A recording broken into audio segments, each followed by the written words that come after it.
The morning mist clung to the foothills of the Smoky Mountains like a shroud, thick and deliberate, as if the land itself were hiding secrets too dangerous to speak aloud. Along the Hiwassee River, where the water ran cold and clear over ancient stones, the boundary between two worlds had always been fragile, a line drawn in sand that shifted with every season, every treaty broken, every life caught between. Margaret Whitford had never been one to respect boundaries. At 19, she possessed the kind of beauty that her father, Colonel Benjamin Whitford, wielded like currency: pale skin that had never known field work, dark hair that cascaded in careful ringlets, and eyes the color of Tennessee clay after rain. She was his prize, his investment, the daughter who would seal alliances with other plantation families and ensure the Whitford name endured for generations. But Margaret had always preferred the wild edges of their 1,200-acre estate to the suffocating parlors, where her future was negotiated over bourbon and cigars. That April afternoon, she had slipped away from the main house, while her mother entertained the wives of neighboring planters, their conversation a drone of complaints about the quality of house slaves and the rising cost of cotton. What are you thinking about this story? Your opinion is incredibly important to us. Please subscribe, leave a comment sharing your thoughts, and let us know if you're enjoying this tale. We truly value your feedback. It helps us create better content for you.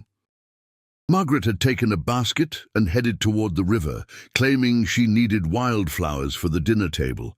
It was a lie her mother accepted because it kept Margaret occupied and visible. A daughter gathering flowers was still a daughter under control. The air was thick with the scent of honeysuckle and wet earth. Dogwood blossoms had erupted across the hillside like snow that refused to melt, and Margaret moved through them with practiced ease, her pale blue dress catching on brambles she barely noticed. She had walked this path 100 times, knew every root and stone, every place where the ground dipped toward hidden springs. But she had never walked it alone before.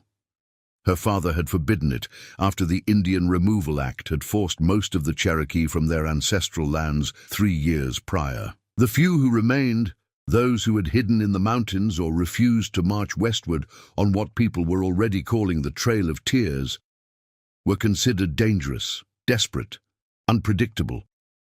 Colonel Whitford had made his position clear at dinner just last week, his voice booming over the roasted quail and sweet potatoes. A Cherokee in these woods is either a thief or worse. Any man sees one on Whitford land has my permission to shoot on sight. Margaret had said nothing, but she had thought plenty. She had seen the families driven from their homes, had watched from her bedroom window as soldiers herded them past the plantation gates like cattle. She had seen a mother carrying a child who would not wake up, and a grandfather who had walked until his feet bled through his moccasins. Her silence had been mistaken for agreement. It was actually shame. The river was higher than usual, swollen with spring rain that had turned the current from lazy to insistent. Margaret knelt beside a patch of purple trillium, setting down her basket and reaching for the delicate blooms.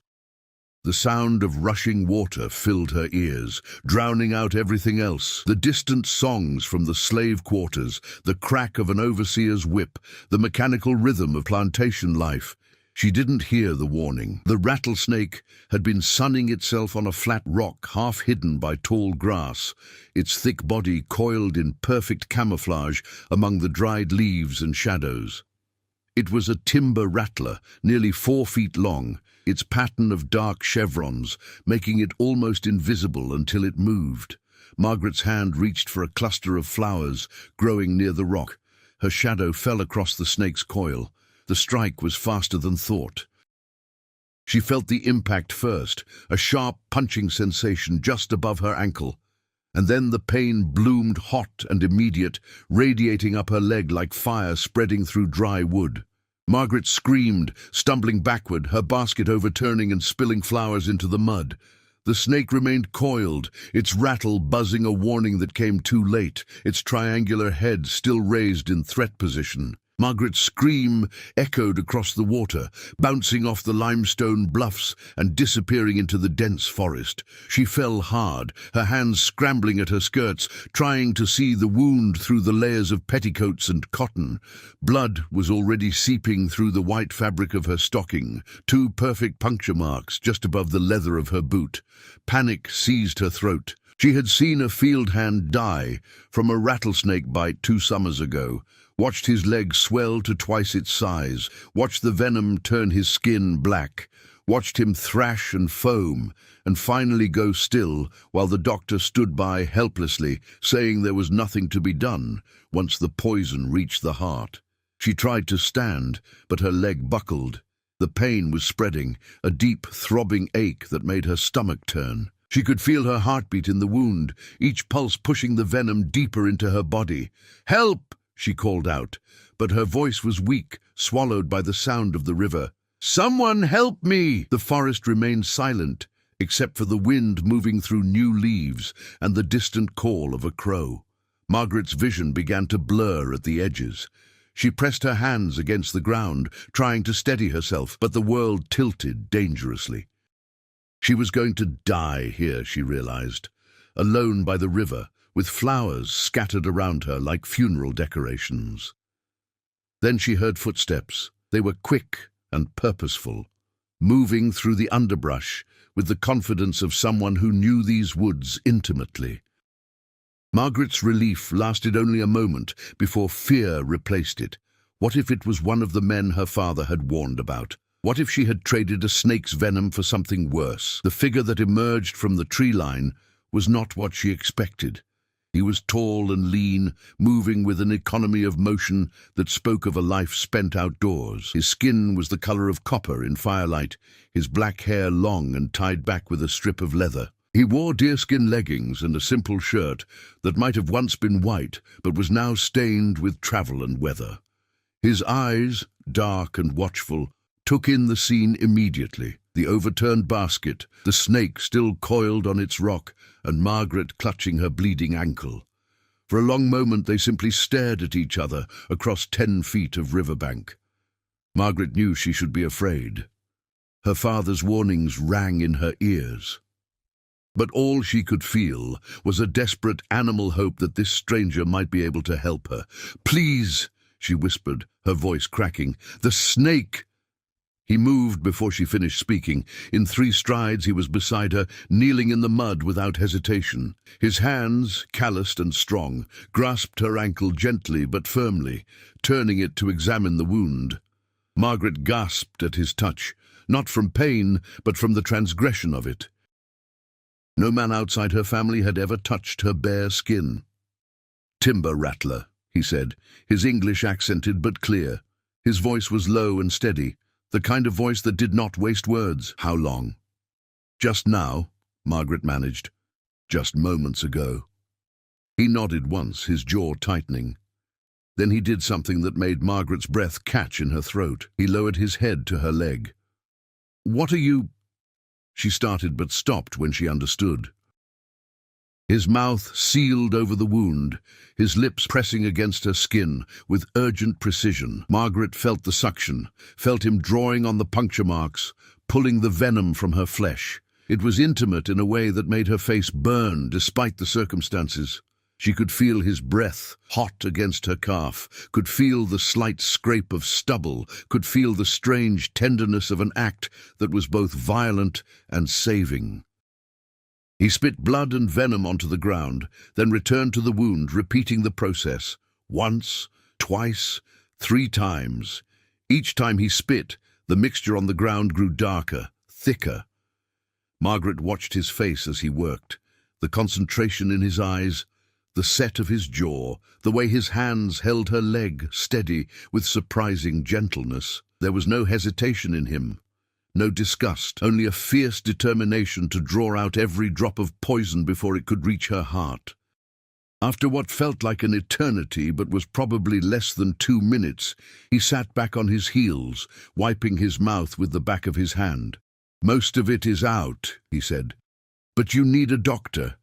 You need to go home now." Margaret tried to stand but swayed dangerously. He caught her elbow, steadying her, and for a moment they were close enough that she could smell wood smoke and leather and something else, pine, maybe, or cedar.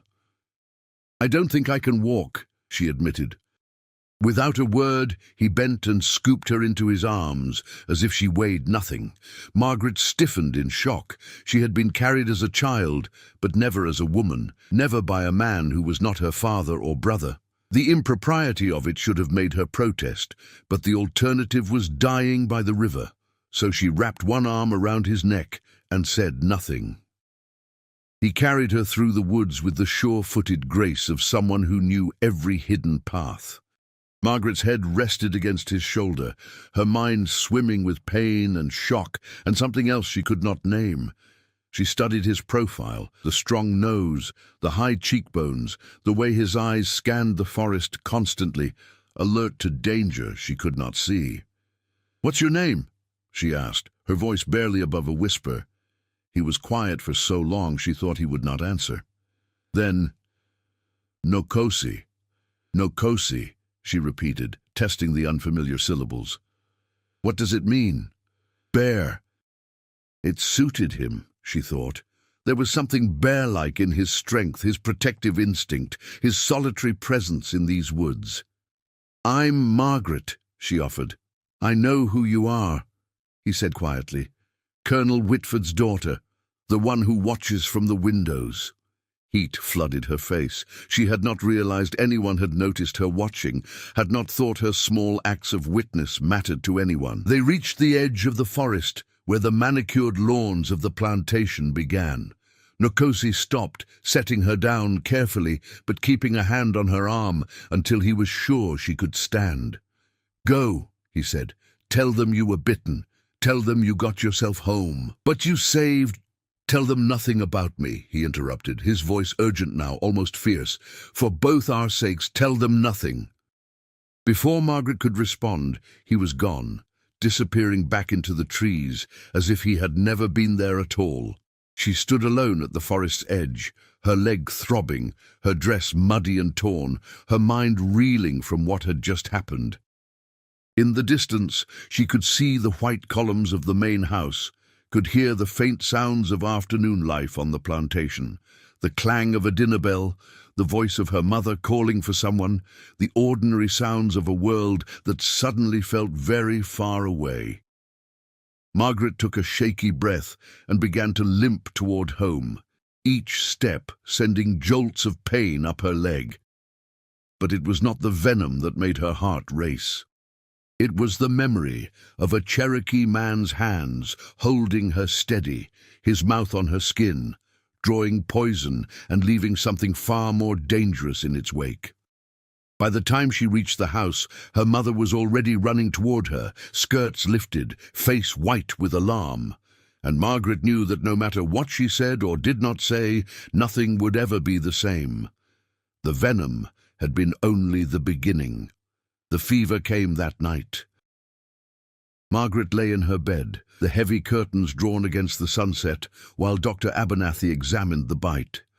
He was a thin man with spectacles that constantly slid down his long nose, and he had been the Whitford family physician for nearly 2 decades. He had delivered Margaret into this world and had treated every childhood illness since, but he had never seen her look quite like this, flushed and trembling, her eyes too bright, her breath coming quick and shallow. "The puncture marks are clean," he murmured, more to himself than to the anxious parents hovering nearby. "Surprisingly clean, and most of the venom appears to have been extracted." Colonel Whitford stepped closer, his bulk filling the doorway. He was a massive man, over 6 feet tall, with shoulders that had once been muscular but had softened into the prosperous thickness of middle age. His face was ruddy from years of bourbon and sun, his sideburns graying at the temples. He wore his authority like other men wore coats, constantly, comfortably, and with the absolute certainty that it fit him perfectly. "Extracted?" he repeated. "How?" "The girl said she walked herself home."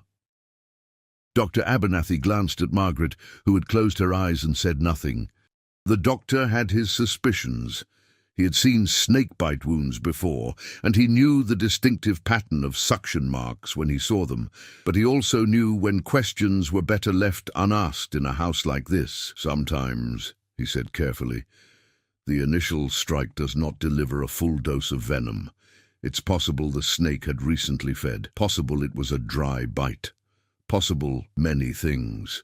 It was a lie, and everyone in the room knew it. But it was the kind of lie that allowed life to continue, and so they all accepted it. She needs rest," the doctor continued, mixing a tincture of laudanum with practiced hands. "Fluids, cool compresses for the fever. The next 48 hours are critical. If she survives them, she should recover fully." If she survives. The words hung in the air like smoke. Margaret's mother, Eleanor Whitford, pressed a handkerchief to her mouth. She was a delicate woman who had learned early in her marriage that strength was measured in silence, that the art of being a plantation wife meant knowing which battles to fight and which to let her husband win. She had fought none and won nothing, and it showed in the tightness around her eyes, the way her hands never quite stopped trembling. "Someone should stay with her," Eleanor whispered. "I'll have Bessie sit with her through the night," Colonel Whitford decided. "And post a man outside the door.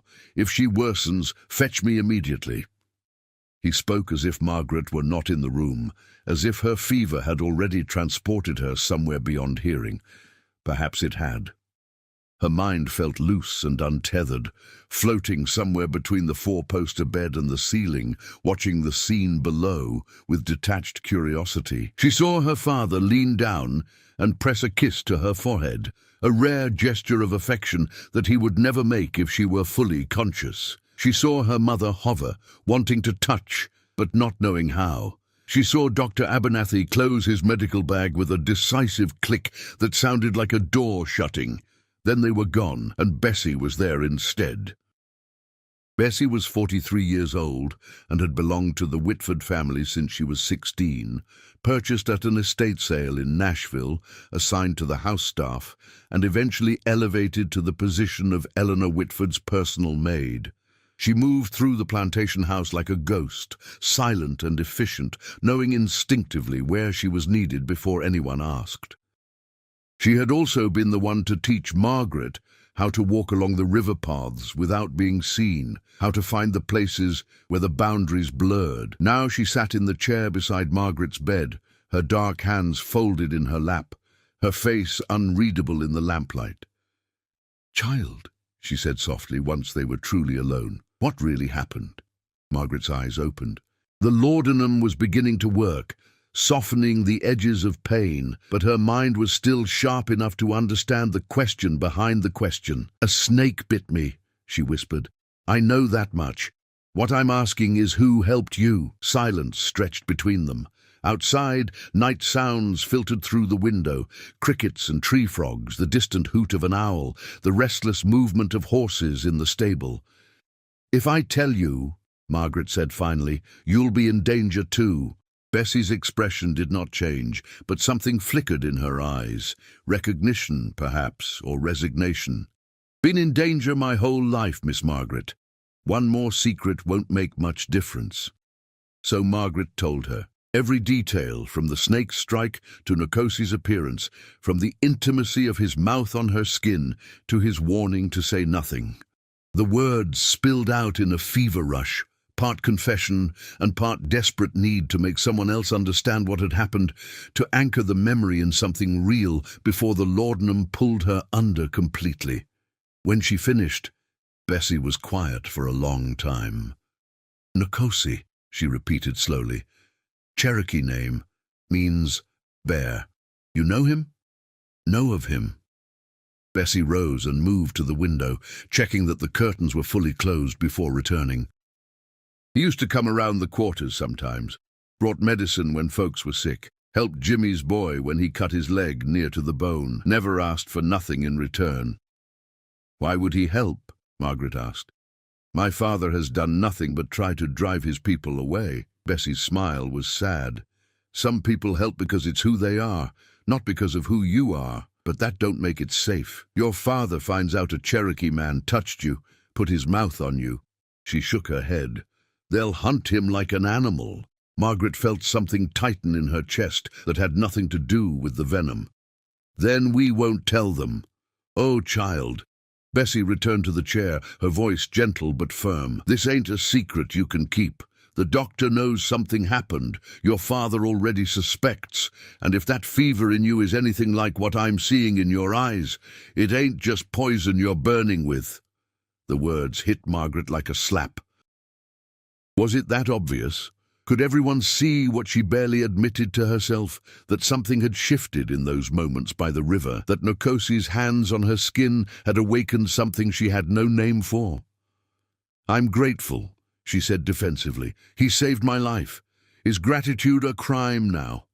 In this house, when it's directed at a Cherokee man?" Bessie's voice was barely a whisper. "Yes, child. That kind of gratitude will get you both killed." The laudanum pulled Margaret down into dark water then, dragging her under before she could respond. The last thing she heard was Bessie humming softly, an old song from somewhere else, something that sounded like mourning and hope mixed together. Margaret dreamed of rivers and rattlesnakes, of hands the color of copper and eyes that saw through her in ways no one else ever had. She dreamed of her father's rage and her mother's fear, of boundaries drawn in blood and treaties written on lies. She dreamed of the taste of venom and the touch of salvation, and somewhere in the fever dark of her mind she could not tell which was which. When she woke near dawn, the fever had broken. Bessie was asleep in the chair, her chin dropped to her chest. Through the window, Margaret could see the first pale light touching the tops of the trees, turning the morning mist to gold. Her leg still throbbed, but the pain was manageable now. The wound was already beginning to close, the angry red fading to pink. She would have scars, 2 small marks just above her ankle that would remain for the rest of her life. But scars, Margaret thought, were sometimes the only proof that you had survived something worth remembering. She lay still, listening to the plantation wake around her. The bells rang for morning work. The kitchen fires were lit. The slaves began their daily movements through the yards and fields, a choreographed dance of labor that had been perfected over generations of bondage. And somewhere out there, beyond the manicured lawns and cotton fields, beyond the boundaries of Colonel Whitford's 1,200 acres, Nokosi was probably watching the same sunrise from the forest Margaret was not supposed to enter. She wondered if he was thinking about her. She wondered if he knew what he had started. 3 days later, when Margaret was well enough to come down to dinner, her father made an announcement that turned her blood cold. They were seated in the formal dining room, the table laden with ham and sweet potatoes and cornbread, the silver gleaming in candlelight. Margaret's brother Thomas was home from the university in Knoxville, and several neighbors had been invited, the Harrigans from the adjacent property and Judge Blackwell, who owned a smaller but equally prosperous plantation 5 miles down the river. Colonel Whitford stood at the head of the table, his wineglass raised. "I want to thank you all for your concern during Margaret's recent ordeal," he began, his voice carrying the practiced cadence of a man accustomed to being heard. "It reminded me of how fragile our security is, how the wilderness still presses against us, how we must remain vigilant." Eleanor reached for Margaret's hand under the table, squeezing once in warning. Margaret's stomach turned. "To that end," the colonel continued, "I've hired additional men to patrol our borders. I've also put out word that there's a reward for any Cherokee found trespassing on Whitford land. $50, dead or alive." The table erupted in murmurs of approval. Judge Blackwell nodded sagely. Thomas raised his own glass. The Harrigans exchanged satisfied looks. Margaret could not breathe. $50. In a county where most families lived on far less, that sum would be impossible to resist. Men would hunt the forest for weeks for that kind of money. And Nokosi, who had helped slaves, who had saved her life, who had shown her more humanity in 5 minutes than her father had in 19 years, would be the prize they sought. "You look pale, sister," Thomas observed from across the table. "Still feeling poorly?" Every eye turned to Margaret. She forced her expression into something resembling calm. "Just tired," she managed. "I think I'll retire early." "Nonsense," her father said. "You need to rebuild your strength. Eat." It was not a suggestion. Margaret picked up her fork with numb fingers and forced herself to swallow food that tasted like ash. Around her, the conversation continued. Talk of cotton prices and slave rebellions in other counties, speculation about whether the Cherokee would finally be completely driven from Tennessee, jokes about Indian scalps and savage justice. Margaret sat through it all, smiling when expected, nodding at appropriate moments, dying slowly from the inside out. After dinner, she found Bessie in the upstairs hallway. $50, Margaret whispered urgently. "We have to warn him." Bessie's eyes widened. "Warn him how? You can't go into those woods. Your father will have you watched now, and I can't leave without permission. Then we find someone who can." "Miss Margaret, he saved my life, Bessie. I won't let my father's blood money put him in the ground." Something in Margaret's voice must have convinced her, because Bessie's resistance crumbled. "There's a boy in the quarters," she said finally. "Jimmy's son. He knows the woods, knows how to move quiet. He could get a message through." "Tonight," Margaret said. "It has to be tonight." Bessie nodded once, then disappeared down the servants' stair. Margaret returned to her room and waited, her heart hammering against her ribs. Through the window, she could see her father's men taking up positions around the property line, rifles slung over their shoulders, hunting dogs at their heels. The trap was being set. And somewhere in the forest, Nkosi had no idea that the cost of his mercy was about to be collected in full. The boy's name was Samuel, though everyone in the quarters called him Little Sam to distinguish him from his father, Big Sam, who worked the cotton fields. Little Sam was 14 years old and small for his age, with quick hands and quicker feet that made him valuable for tasks requiring stealth. He had learned early that survival meant being invisible, being useful, and knowing when to keep his mouth shut. Bessie found him after midnight, behind the quarters where he was supposed to be sleeping, but was instead carving a piece of wood by moonlight. She pressed a folded piece of paper into his palm, along with specific instructions delivered in a voice that left no room for questions. "Follow the river north until you reach the split oak," she whispered. "Leave this under the stone where the roots are exposed. Don't wait, don't look around. Just leave it and come straight back." Little Sam looked at the paper, then at Bessie's face. He was smart enough to know this was dangerous, and smart enough to know that refusing would be worse. "Yes'm," he said quietly. He slipped into the darkness like water through fingers, moving through the forest with the practiced ease of someone who had spent his childhood learning its secrets. The moon was 3/4 full, bright enough to see by once his eyes adjusted.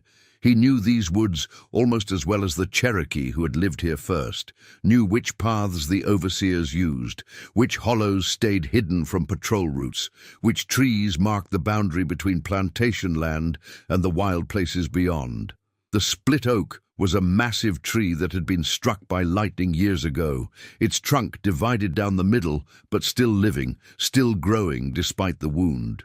The Cherokee had used it as a marker long before the white settlers arrived, and those who remained still checked it regularly for messages left by those who had gone west, or by those who helped people escape north. Little Sam found the stone and wedged the folded paper underneath it exactly as instructed. He did not read what was written inside, did not need to. Whatever it said was dangerous enough that Miss Margaret herself had written it, and that was all he needed to know. He was halfway back when he heard the dogs.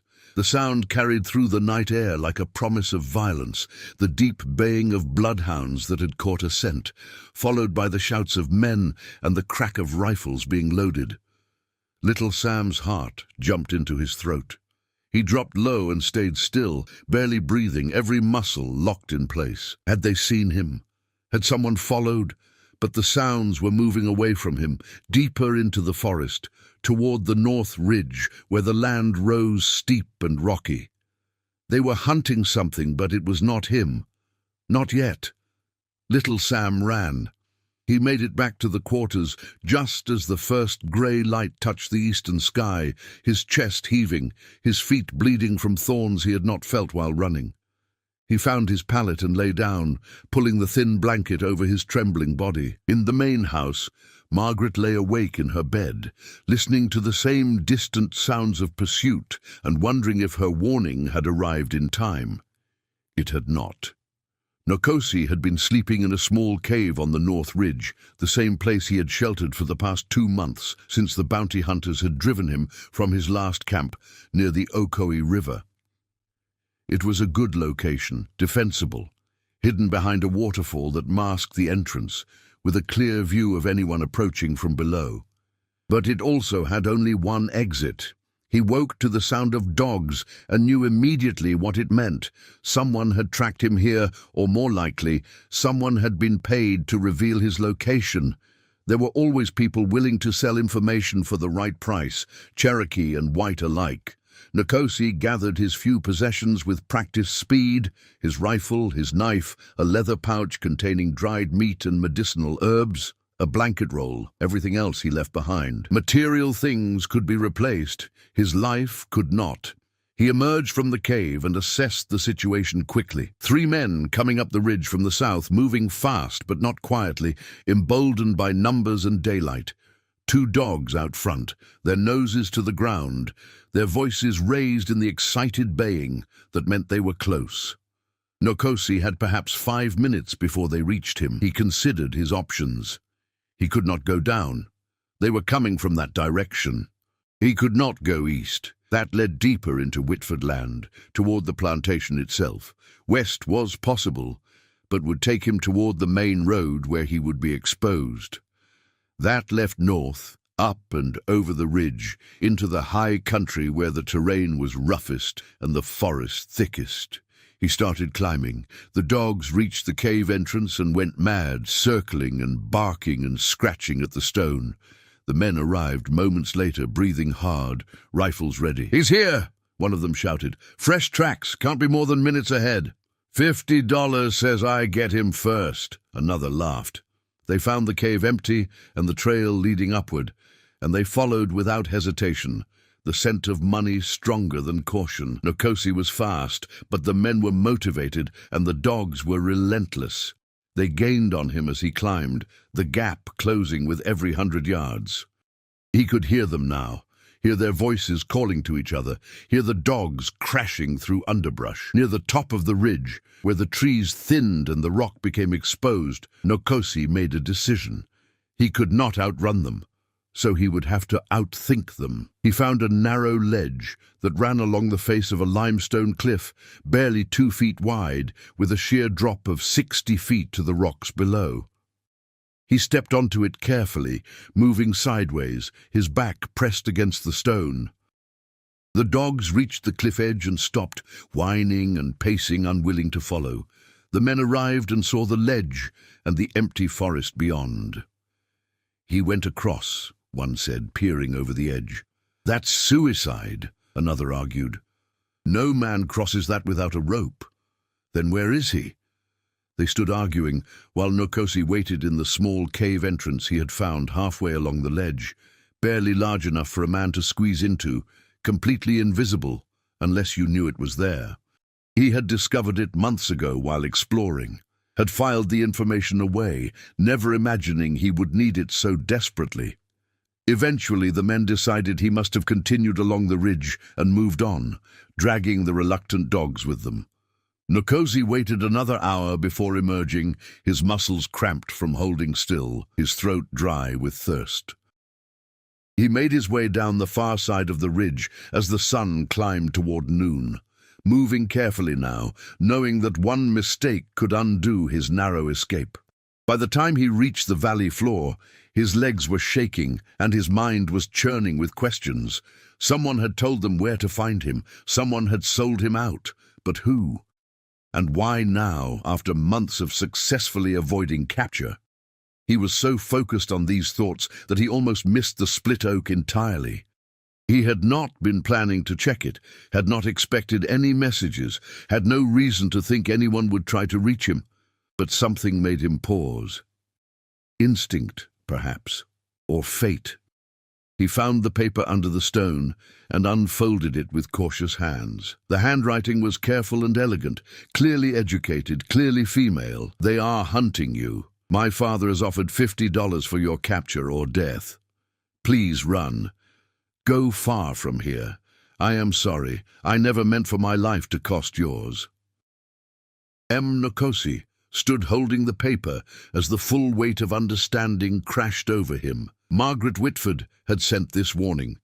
Margaret, whose leg he had put his mouth on, whose blood he had tasted mixed with venom, whose eyes had looked at him with something he had not dared to name. She had risked everything to warn him, and he had nearly died anyway. He should have felt grateful. He should have felt relief that his narrow escape was now explained. But what he felt instead was something far more dangerous, a connection forged in poison and mercy, strengthened by secrets and sealed with blood. She had saved his life as surely as he had saved hers, and now they were bound by the kind of debt that could never be repaid, only acknowledged.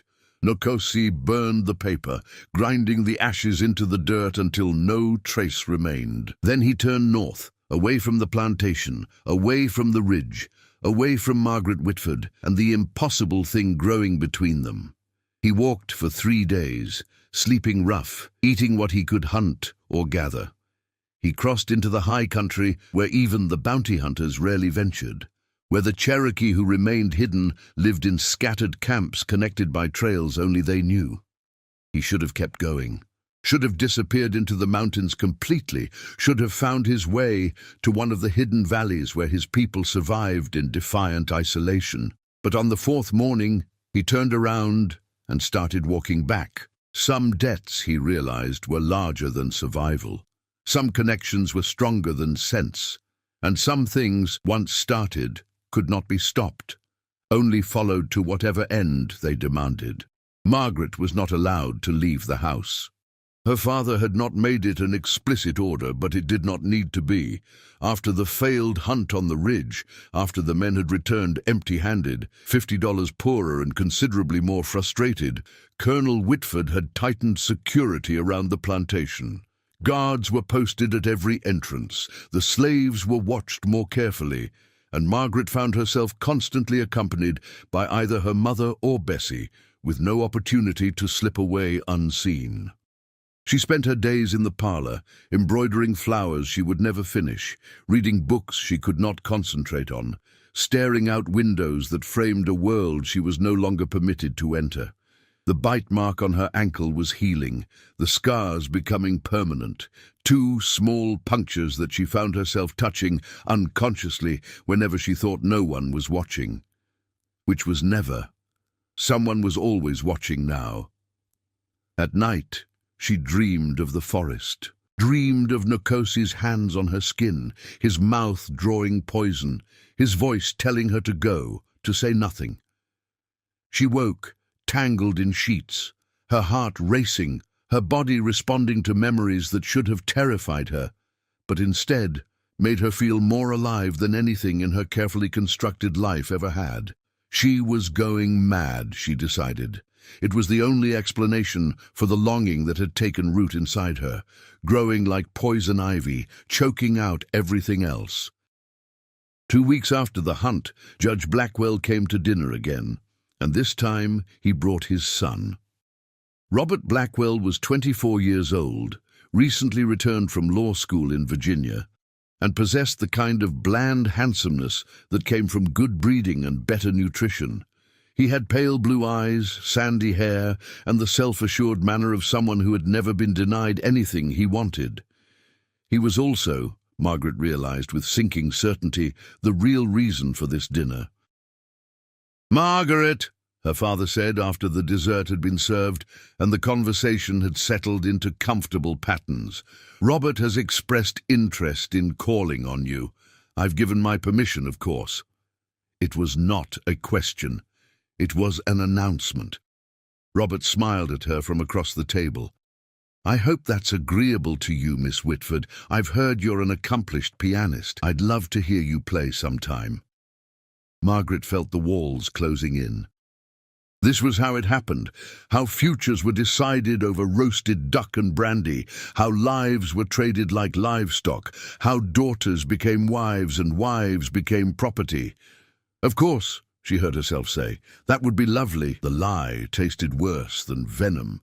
After dinner, Robert cornered her in the library while her father and Judge Blackwell discussed cotton futures in the next room.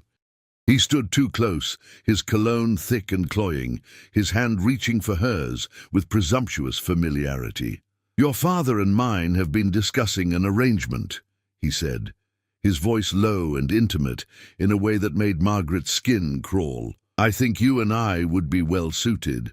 The Blackwell and Whitford plantations together would control nearly 2,000 acres. We'd be the most powerful family in the county." "Is that what you want?" Margaret asked, pulling her hand away. "Power? Of course, don't you?" He seemed genuinely confused by the question. "What else is there?" "Freedom," Margaret thought. "Choice, love, something real." But she said none of these things. Instead, she smiled politely and excused herself, claiming a headache that was not entirely a lie. That night, she found Bessie in her room, turning down the bed. "He's going to marry me off," Margaret said without preamble. "To Robert Blackwell." Bessie's hand stilled on the quilt. "I know, child." "Whole house knows. Your mother's already talking about wedding dates." "I can't," Margaret's voice cracked. "Bessie, I can't marry him. I can't spend the rest of my life pretending to be someone I'm not, loving someone I don't, living a life that feels like slow death. What choice do you have?" It was the question Margaret had been avoiding for 2 weeks. What choice did she have? She was 19 years old, female, and utterly dependent on her father's goodwill. She owned nothing, controlled nothing, had no legal standing to refuse anything he decided, unless she ran. The thought arrived fully formed, terrifying and exhilarating in equal measure. She could run, could disappear into the forest the way Nkosi had, could leave behind everything, the plantation, her family, her name, her future. "I need to see him," Margaret whispered. "I need to talk to him." Bessie closed her eyes. "Oh, child. What are you thinking?" "I'm thinking that he understood something about me in 5 minutes that no one in this house has understood in 19 years. I'm thinking that he risked his life to save mine, and I can't live the rest of my days wondering what would have happened if I'd been brave enough to find him again." "You're talking about throwing your life away." "No," Margaret's voice was steady now, certain. "I'm talking about claiming it." Bessie looked at her for a long moment, and Margaret saw something shift in her face, a recognition, perhaps, of a courage she had not expected to find in her mistress. "Little Sam can get a message to him," Bessie said finally. "Can tell him to meet you. But Miss Margaret, you need to understand, once you do this, there's no coming back. Your father will disown you. Your mother will never speak to you again. Everyone you've ever known will consider you dead or worse. I know. And this Cherokee man, you barely know him. He might not want what you're thinking. He might turn you away." "Then at least I'll have asked." Margaret met Bessie's eyes. "At least I'll have tried." Bessie nodded slowly. "When?" "Tomorrow night. There's a new moon. No one will see me leave." "Where?" "The Split Oak." "Where he found the first message." Bessie moved to the door, then paused. "Miss Margaret, what you're feeling, this thing you think is between you, you know it can't end well, don't you? Even if he meets you, even if he feels the same. The world won't allow it." "I know," Margaret said softly. "But maybe some things are worth doing even when they can't end well. Maybe trying is enough."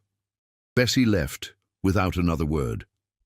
Margaret lay awake all night, her mind racing through possibilities and consequences, through hopes and terrors. By dawn, she had made her peace with what was coming. She would meet Nkosi one more time, would tell him what she felt, would offer him a choice. And whatever he decided, she would finally be someone who had chosen for herself, even if only once. The next day passed with agonizing slowness. Margaret played the piano for Robert's visit, smiled through lunch with her mother's friends, pretended interest in fabric samples for a wedding dress she would never wear. She performed her role flawlessly, all while feeling like she was watching herself from a great distance. When night finally came, she dressed in her plainest clothes, a dark wool dress, sturdy boots, a cloak with a hood. She left behind her jewelry, her fancy dresses, everything that marked her as Colonel Whitford's daughter. She carried only a small bag with bread, cheese, and the silver brush that had belonged to her grandmother, the one thing she could not bear to leave behind. At midnight, she slipped from her room and down the servants' stairs, moving through the dark house with her heart hammering. She knew every creaking board, every door that needed careful handling. She had practiced this escape 100 times in her mind. The back door opened silently. The night air was cool and sharp, carrying the scent of coming rain. Margaret pulled the hood over her distinctive dark hair and started walking.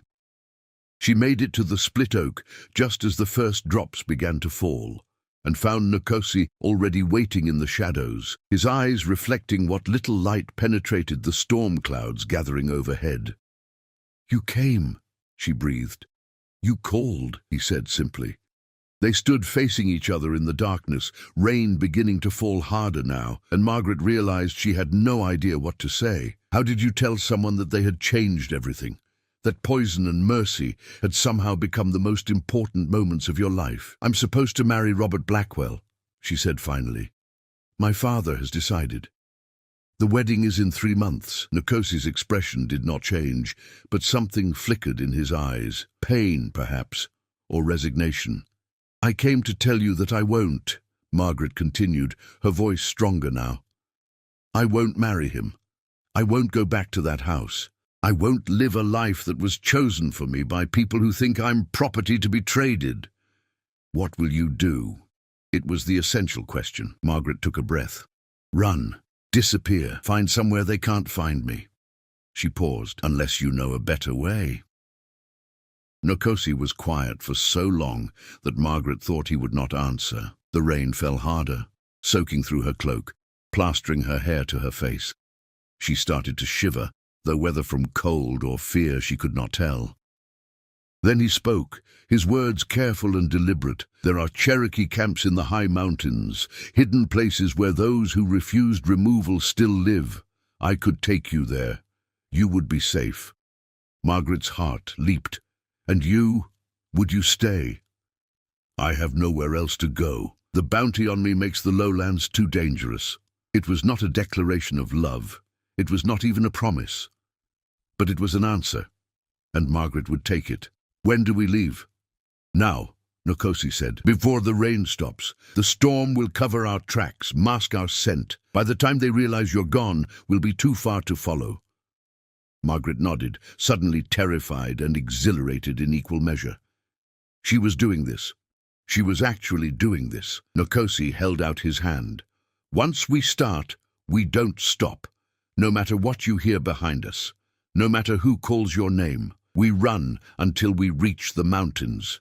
Do you understand?" Margaret took his hand. His palm was warm and rough against hers, solid and real in a way nothing else in her life had ever been. "I understand," she said, and they ran. They ran through the rain-soaked forest like ghosts, moving fast and silent through a world gone dark and wild. The storm intensified around them, turning the paths to mud, bending trees and tearing leaves. The thunder so loud it seemed to shake the ground beneath their feet. Margaret had never been so cold, so wet, so alive. Nkosi led the way with absolute confidence, following trails invisible to Margaret's untrained eyes, navigating by instinct and memory through terrain that all looked the same to her. Endless trees, endless darkness, endless possibility of getting lost forever. But she trusted him, had no choice but to trust him, now that she had committed to this madness. They ran for hours. When Margaret stumbled, Nkosi caught her. When her breath came in ragged gasps, he slowed just enough for her to recover before pushing forward again. He spoke rarely and only when necessary. "Step here. Watch the route. Quiet now. Patrol route ahead." The plantation fell behind them. The river fell behind them.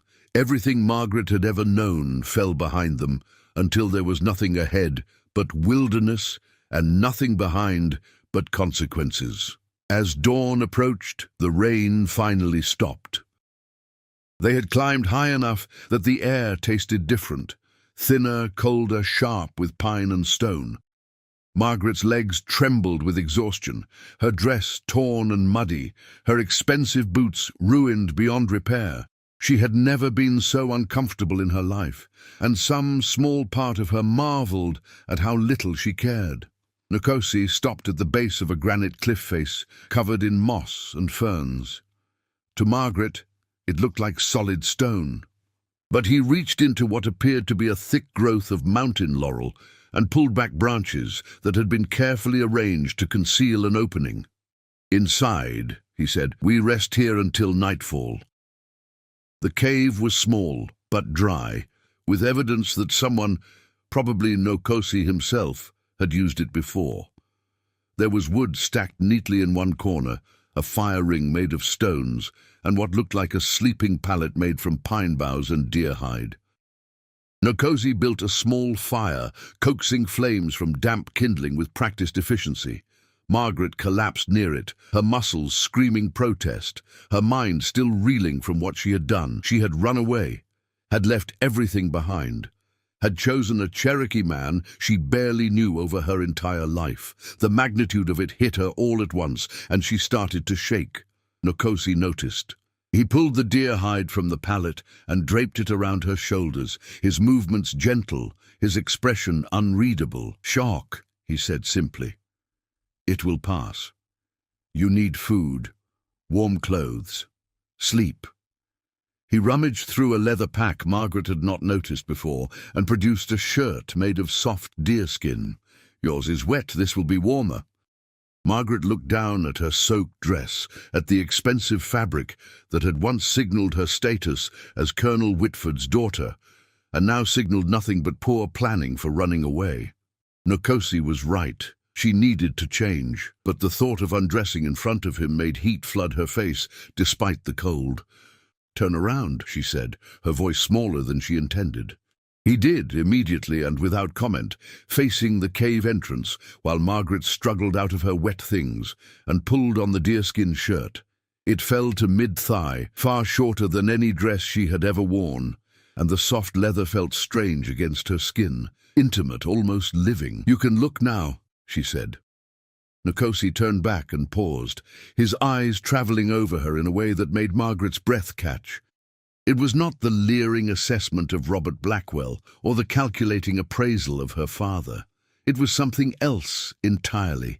Recognition, perhaps, or acknowledgement that she looked more like herself in borrowed Cherokee clothing than she ever had in silk and petticoats. "It suits you," he said quietly.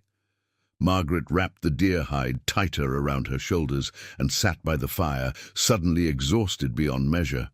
"What happens now?" "Now we rest. Tonight we continue north. 3 more days to reach the camps if the weather holds, maybe 4, and then—" Nkosi was silent for a moment, feeding small sticks to the fire. "Then you will have to decide who you want to be. The Cherokee who survived removal. We are not your people. We do not live as you have lived. There are no servants, no grand houses, no easy comforts. Everyone works, everyone contributes. If you cannot adapt, you will not survive. I can adapt." "Can you?" He looked at her directly now, his eyes dark and serious in the firelight. "Can you give up everything you have known? Can you accept that you will never see your family again, never attend another ball, never sleep in a soft bed or wear a fancy dress? Can you live as we do, hunting and gathering, moving when we must, hiding from those who would drive us out or kill us?" "Yes," Margaret said, though fear coiled in her stomach. "If the alternative is marrying Robert Blackwell and living a lie for the rest of my life, then yes, I would rather struggle with truth than flourish with falsehood." Nkosi studied her for a long moment. Your father will send men after you. When he realizes you are gone, he will not rest until you are found or until he is certain you are dead. The bounty on me will double, maybe triple. We will be hunted for the rest of our lives. I know. And still you ran. I ran because of you, Margaret said, the words tumbling out before she could stop them. Because you saw me as a person worth saving, not as property worth owning. Because in the 5 minutes we spent together by that river, I felt more known than I have in 19 years of being Colonel Whitford's daughter. Because... She stopped, suddenly afraid of saying too much. Because? Nkosi prompted, his voice soft. Because when I thought about never seeing you again, it hurt worse than the snake bite, worse than anything. Margaret forced herself to meet his eyes. I know it is foolish. I know we barely know each other. But sometimes knowledge is not the same as truth, and the truth is that I would rather be here in this cave with you than anywhere else in the world. The silence that followed was so complete, Margaret could hear her own heartbeat, could hear the crackle of the fire and the drip of water somewhere in the cave's depths. Then Nkosi moved closer, close enough that Margaret could see the flecks of amber in his dark eyes, could smell wood smoke and leather and rain on his skin. When I drew the poison from your leg, he said quietly, I tasted your blood. In my culture, that creates a bond, a responsibility. I became connected to you in a way that cannot be undone. I told myself it meant nothing beyond obligation, that once I delivered you safely home, the debt was paid. And now? Now I know I was lying to myself. His hand reached up slowly, giving her time to pull away, and when she did not, he brushed a strand of wet hair from her face. You are brave and reckless and completely unprepared for the life you have chosen. You will slow me down, put me in greater danger, complicate everything. Margaret's heart sank. Then why did you agree to take me? Because I could not leave you to that fate. Because I have been alone for so long, I had forgotten what it felt like to be seen. Because, he paused, his thumb tracing the line of her jaw. Because sometimes knowledge is not the same as truth, and the truth is that from the moment I saw you by that river, something changed in me that I do not fully understand. Margaret leaned into his touch, her eyes closing. Is this forbidden? In your culture, I mean, a Cherokee man and a white woman. Everything about our situation is forbidden, Nkosi said, by your laws and sometimes by mine. But my people also believe that some connections are chosen by forces greater than us, that the spirits sometimes bind two lives together for reasons we cannot see. Do you believe that? I am beginning to. He leaned forward and pressed his forehead to hers, a gesture so intimate it made Margaret's breath stop. They stayed like that for a long moment, not kissing but connected, sharing warmth and breath and the weight of choices that could not be unmade. Sleep now, Nkosi finally said, pulling back. You will need your strength for the journey ahead. He moved to the cave entrance, clearly intending to keep watch while she rested. Margaret wanted to call him back, wanted to ask him to stay close, but exhaustion dragged her down before she could form the words. She slept deeply, dreamlessly, her body finally surrendering to the toll of the night's flight. When she woke, it was late afternoon, and Nkosi was gone. Panic seized her immediately. Had he left her? Had he decided she was too much trouble after all? Had bounty hunters found the cave? Then she heard movement outside, careful footsteps, the rustle of someone approaching. Margaret grabbed the knife Nkosi had left near the fire, her hands shaking. Nkosi appeared in the entrance, carrying 2 dead rabbits and what looked like wild mushrooms wrapped in large leaves. He saw the knife in her hand and smiled slightly. Good, you have instinct for danger. That will serve you in the mountains. Relief flooded through Margaret so intensely she almost dropped the knife. I thought you had left. Without telling you? Without taking my pack? He gestured to the leather bag still sitting in the corner. I went to hunt and gather. We cannot run on empty stomachs. He showed her how to prepare the rabbits, how to clean them efficiently and cook them over the fire. Margaret had never skinned an animal before, had never even considered where her food came from before it appeared on silver platters. Her hands shook at first, but Nkosi guided her patiently, showing her the proper cuts, explaining which parts were edible and which were not.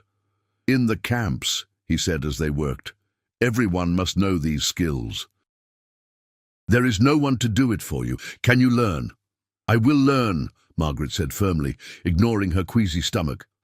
"Whatever I need to know, I will learn it." They ate in comfortable silence as darkness fell outside the cave.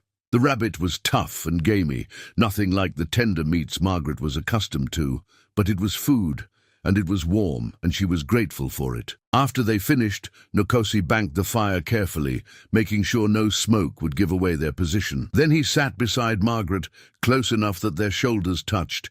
"Tell me about the camps," Margaret said. "Tell me what to expect." So he did.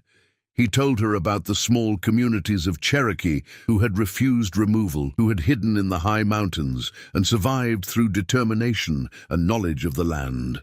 He told her about the families who had lost everything but still held together, about the elders who preserved their language and stories, about the children who grew up knowing they were hunted simply for existing. He told her about the women who would be suspicious of her at first, who would test her to see if she was truly willing to work or just a white woman playing at poverty. He told her about the prejudice she would face, the whispers, the doubts. "It will not be easy," he said. "Some will never accept you. Some will always see you as the enemy, as the daughter of those who drove us from our lands. You will have to prove yourself every day." "I understand," Margaret said. "I would not accept me either, if I were them." Nkosi turned to look at her, surprise flickering across his face. "You are wiser than I expected." "I am not wise," Margaret said. "I am just honest enough to know that I come from a world built on the suffering of others. That my comfort was purchased with your people's displacement and the enslavement of others.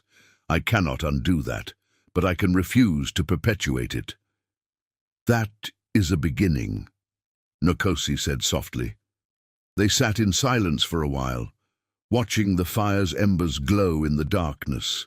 Outside, night sounds filled the forest, owls hunting, small creatures rustling through leaves, the wind moving through the high branches. "Nkosi," Margaret said finally, "why were you exiled from your tribe?" His body tensed beside her.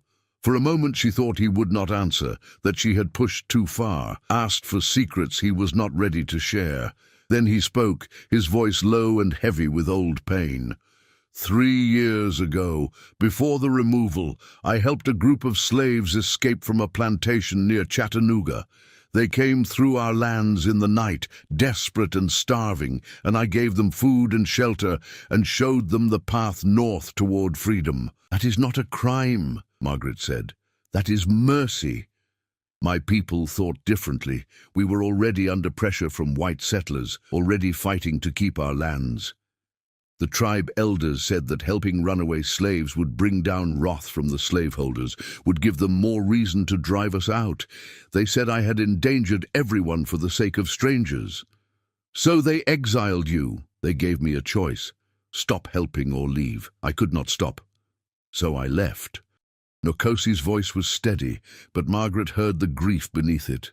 "I have been alone since then, moving from place to place, helping when I can, hunted by bounty hunters and rejected by my own people." Margaret reached for his hand in the darkness, lacing her fingers through his. "You are not alone anymore." He looked down at their joined hands, his expression unreadable. "No," he agreed quietly. "I am not alone anymore."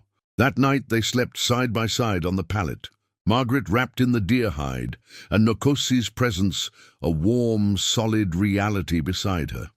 It was not romantic or sensual. They were too exhausted, too aware of the danger still surrounding them. But it was intimate in ways Margaret had never experienced, a closeness that had nothing to do with propriety or expectation and everything to do with chosen trust. She woke once in the deep night to find Nkosi's arm draped protectively over her, his breathing deep and even. In sleep, the hardness left his face, and she could see traces of the young man he must have been before exile, before loss, before survival became his only goal. Margaret fell back asleep, thinking that whatever happened in the days ahead, she would not regret this choice. Could not regret choosing truth over comfort, freedom over security, this man over the life that had been mapped out for her since birth. When dawn came, they prepared to move again. 3 more days, Nkosi said, checking their supplies. Maybe less if we push hard. Then let us push hard, Margaret said, surprising herself with her own determination. The sooner we reach safety, the sooner we can stop running.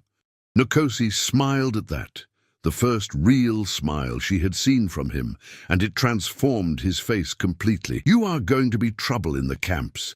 The elders will not know what to do with you. Good, Margaret said, returning his smile. I have spent 19 years being exactly what people expected. I think it is time I became trouble instead. Ndushin. They left the cave as the sun rose over the mountains, 2 figures moving north through ancient forests, toward hidden communities and uncertain welcome, toward a future that belonged to them alone. Behind them, at the Whitford plantation, Margaret's absence had been discovered.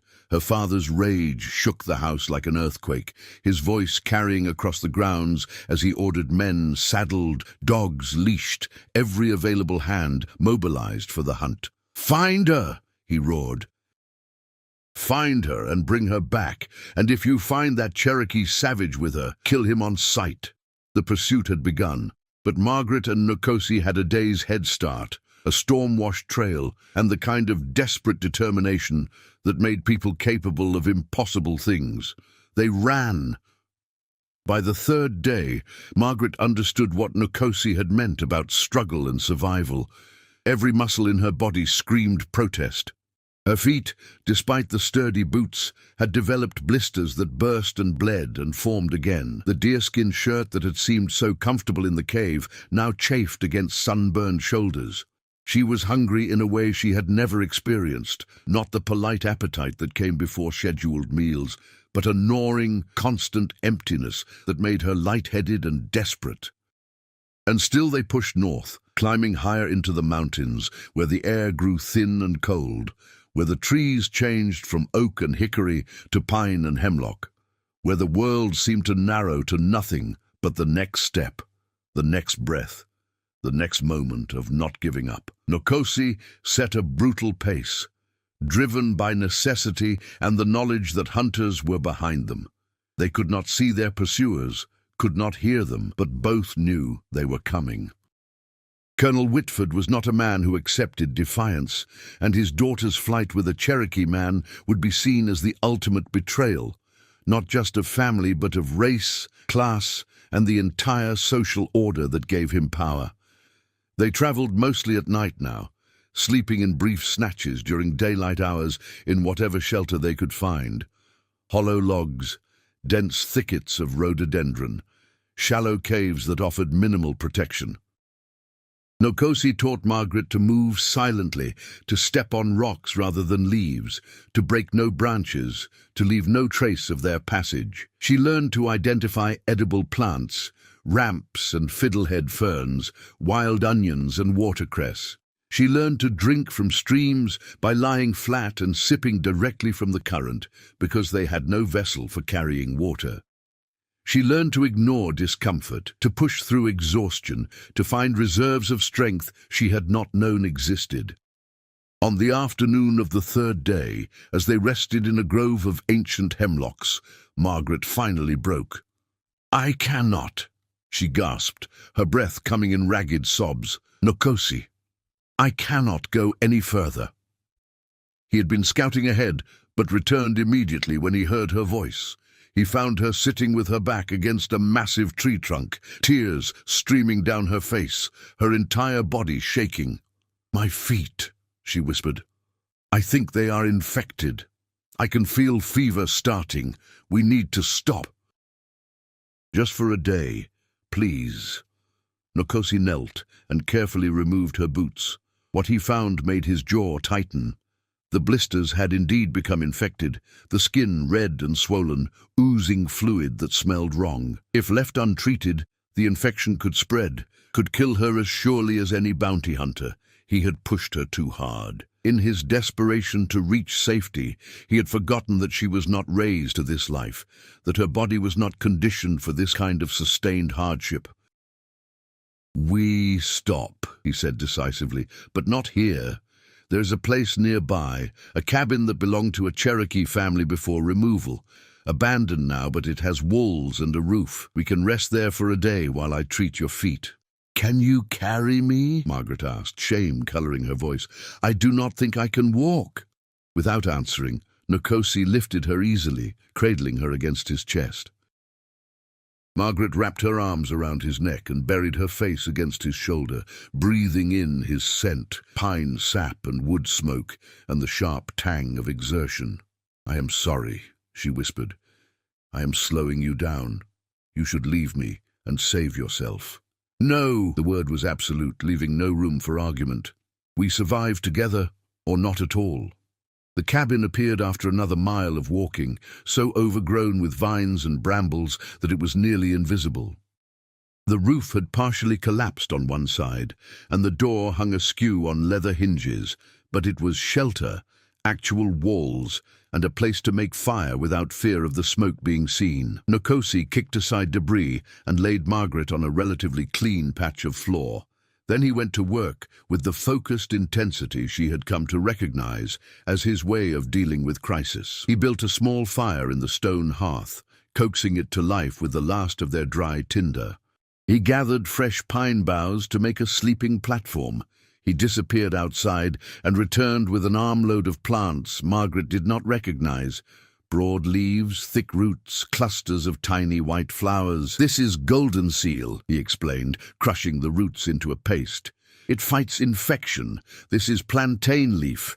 It draws out poison. And this is yarrow for pain."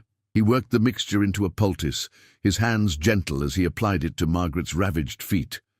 She hissed at the sting, but did not pull away. When he finished, he wrapped her feet in clean strips torn from his spare shirt, then elevated them on the pine boughs. "Rest now," he ordered. "I will keep watch." But Margaret could see exhaustion in every line of his body, could see how his hands trembled slightly as he built up the fire. He had been carrying her for the last mile, had been navigating and hunting and protecting them both for 3 solid days with almost no sleep. "Nkosi," she said softly, "when did you last sleep?" "I will sleep when we reach the camps." "That is not an answer. Come here." When he did not move, she added with surprising firmness, "Please. I cannot rest if I know you are driving yourself to collapse."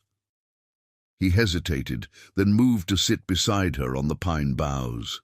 Margaret shifted over despite the pain in her feet, making room, and after a moment Nkosi lay down beside her, his body tense with the effort of staying alert. "Close your eyes," Margaret said. "I will keep first watch. You cannot even walk, but I can see, and I can wake you if anything approaches." She touched his face gently, turning his head toward her. "Trust me to protect you the way you have protected me." Nkosi stared at her for a long moment, something shifting behind his eyes. A surrender, perhaps, or an acknowledgement that their survival had become mutual, that he could not carry the entire burden alone. 2 hours, he said finally. "Wake me in 2 hours." He was asleep within minutes, his breathing evening out, his body finally releasing the tension it had held for days. Margaret watched him sleep, this man who had saved her life twice now, once from Venom and once from a future that would have destroyed her slowly. She thought about her father, probably organizing search parties at this very moment. She thought about her mother, crying into her handkerchief and asking what they had done wrong. She thought about Robert Blackwell, his pride wounded by her rejection, possibly even joining the hunt. She should feel guilt, should feel regret, should mourn the relationship she had destroyed and the life she had abandoned. But all she felt was a fierce, burning certainty that she had made the right choice. Outside, shadows lengthened as afternoon turned to evening. Margaret kept watch as promised, her eyes scanning the forest for movement, her ears alert for sounds that did not belong. Her feet throbbed despite the poultice. Her body ached in ways she had not known were possible, and she was hungrier than she had ever been. And yet she was happy, genuinely, inexplicably happy.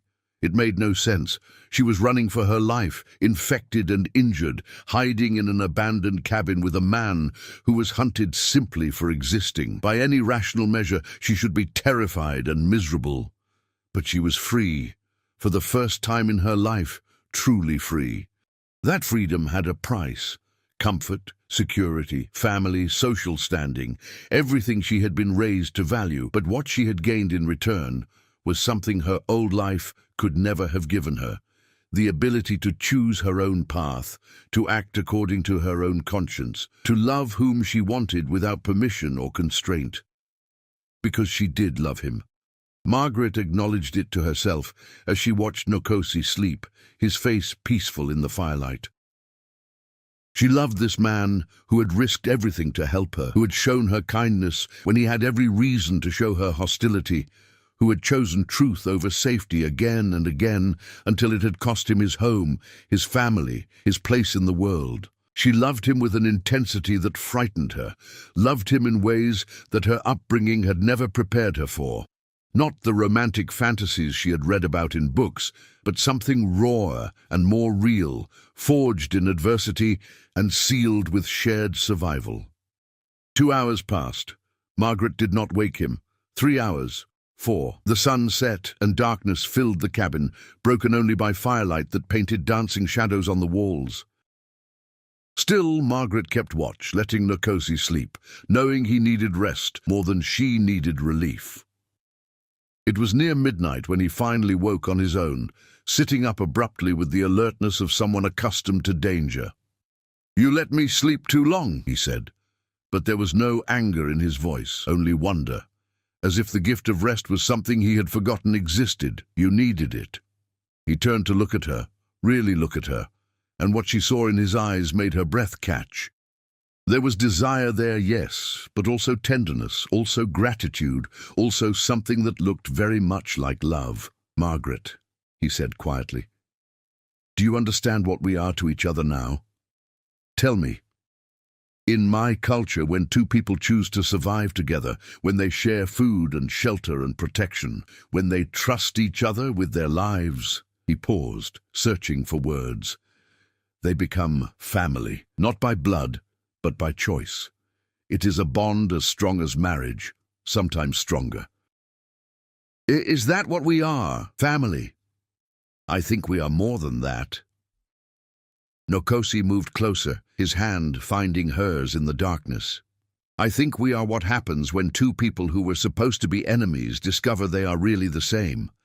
Two souls who refuse to accept the world as it is, who would rather struggle together than surrender separately." Margaret felt tears sting her eyes. "I love you," she said simply, because anything else would have been a lie. "I know it is too soon and too complicated, and possibly completely insane, but I love you." Nkosi's hand tightened on hers. "In my language, we have a word, ageha.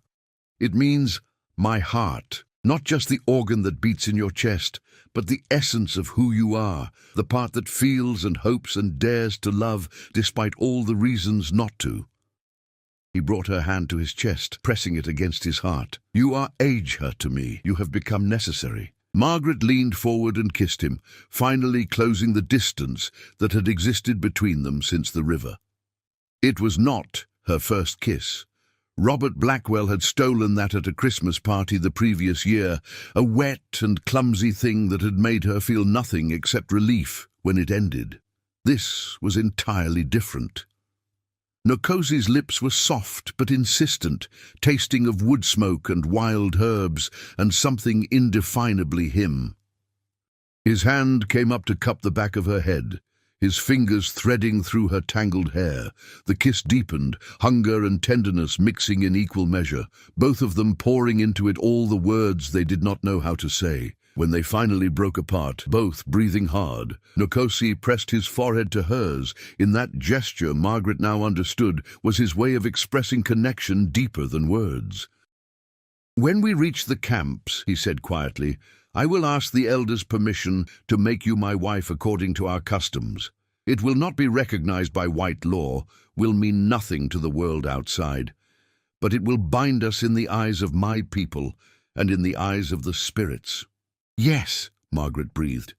"Yes." They held each other through the night, sometimes talking quietly, sometimes sitting in comfortable silence, sometimes kissing with the urgency of people who knew their time might be limited. Margaret's feet still throbbed, but she barely noticed. Her world had narrowed to this moment, this cabin, this man who had become her entire future. When dawn came, Nkosi checked her feet and declared the infection reduced enough to travel. "One more day," he said, "maybe less. The camps are close now. I can feel it." They left the cabin as the sun rose, Margaret leaning on Nkosi for support, both of them moving slower than before, but moving together. The forest around them had changed. The trees were different here, older and taller, and the undergrowth was thick with rhododendron that formed natural walls along the trail. "This is Cherokee land," Nkosi explained. "Land that was always ours. Land they could not take because it is too high, too remote, too difficult to farm. Land that remembers us." As if in response to his words, Margaret heard something that made her stop. Voices, distant but distinct, speaking in a language she did not understand. Cherokee, she realized. Actual Cherokee voices, not hidden or fleeing but present and alive. Nkosi smiled. "We have arrived." He led her off the trail and up a steep incline, through a gap in the rhododendron that revealed a hidden valley.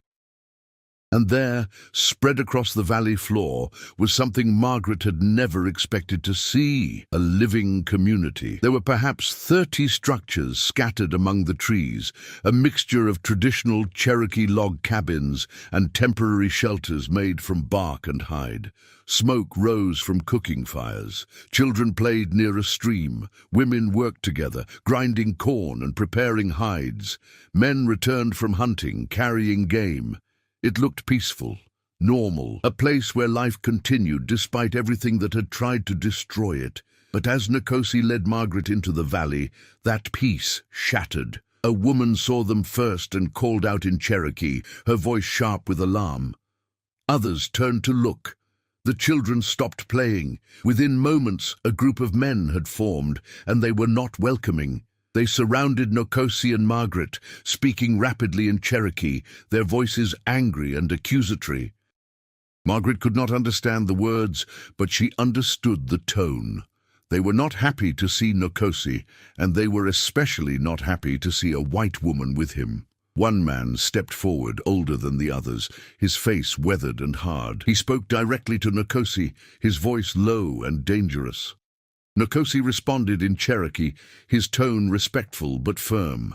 The conversation went back and forth for several minutes, while Margaret stood silent, aware that she was the problem, that her presence here was the cause of their anger. Finally, the old man switched to English, probably for Margaret's benefit. "You were exiled, Nkosi. You have no right to return, and you bring our enemy into our home, the daughter of Colonel Whitford, the man who drove our families from their lands." "She is not our enemy," Nkosi said quietly. "She has rejected her father, rejected everything she was raised to be. She has chosen us. She has chosen you, perhaps. That does not make her one of us. Then let her prove herself. Give her the chance to show that her choice was real." The old man studied Margaret for a long moment, his eyes hard and measuring. "You understand that if you stay here, you can never leave, that you will be hunted by your own people for the rest of your life, that you will be Cherokee by choice but white by blood, and both sides will reject you." Margaret met his gaze steadily. "I understand. And still you wish to stay." "I wish to build a life where my worth is measured by my actions, not my birth. Where love is not a crime, and freedom is not a fantasy. If that life is here, then yes, I wish to stay." Something flickered in the old man's eyes, surprise, perhaps, or grudging respect. He turned back to Nkosi. "She may stay on trial. If she works hard, learns our ways, proves herself useful, then perhaps in time we will accept her. But if she fails, if she proves to be a burden or a danger, she leaves. And you leave with her, Nkosi. Your exile stands." It was not a warm welcome. It was barely a welcome at all. But it was a chance. "Thank you, Elder," Nkosi said, bowing his head slightly. The group dispersed slowly, though many continued to watch them with suspicious eyes. An older woman approached, the same one who had first called out, and spoke briefly to Nkosi in Cherokee before turning to Margaret. "You will stay in my cabin," she said in accented English. "I will teach you. If you can learn, you live. If you cannot, you go." She looked Margaret up and down critically. "You are too soft, too weak. But we will see." And with that, Margaret's new life began. The first week nearly killed her. Margaret had thought she understood hardship after the 3-day flight through the mountains. She had thought her blistered feet and constant hunger had prepared her for the difficult life ahead. She had been wrong. The woman who had taken her in was named Aita, and she had the kind of no-nonsense sternness that came from losing everything and choosing to survive anyway. She was perhaps 50 years old, her face lined with suffering and determination in equal measure.